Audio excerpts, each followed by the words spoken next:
I want to talk about your personal story. How did eschatology, how did the end times come into your own personal life? I mean, how did it become? I mean, you're kind of the guy, whether you want to accept that or not. You become a Christian when, and then how do you fall into this ditch?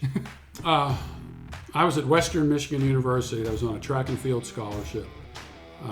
Athletics was my thing growing up. I was a Pennsylvania State champ in the shot put. I used to hold the Pennsylvania State record. And I love coaching. In fact, what I'm kind of doing today is coaching. That's kind of why I asked that question.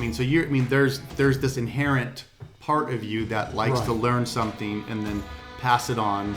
You really do like to take these or at least this subject matter, which appears to be very complex, and you teach it and you explain it, and you have a very layman's way of kind of explaining that, and obviously that's just something about you. Well, I think that's also part of me personally, because I wasn't a very good student. Not that I couldn't have been, I just wasn't interested in those things. I was interested in science, of course, interested in sports.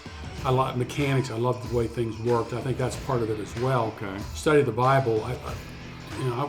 Give me the mechanics of it. Show me how this works.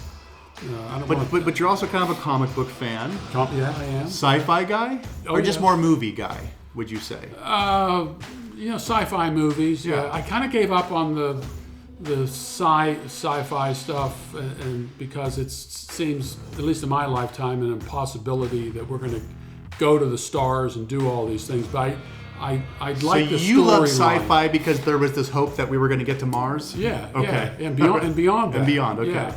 And which, by the way, is a big part of eschatology, which we can maybe come back to. Yeah. I mean, if the world's not ending anytime soon, spoiler alert, on what you believe, then there's a lot to be done.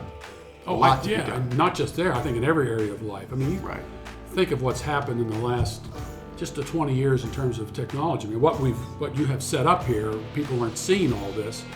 But this was impossible 20 years ago. Absolutely. And the fact that we're sitting, here we are looking at the beautiful mountains out here and the waves of grain and so forth, and to be able to put all this together and create a film, load it up, and people can see it all around the world. Yeah. I mean, that's eschatology. Yeah.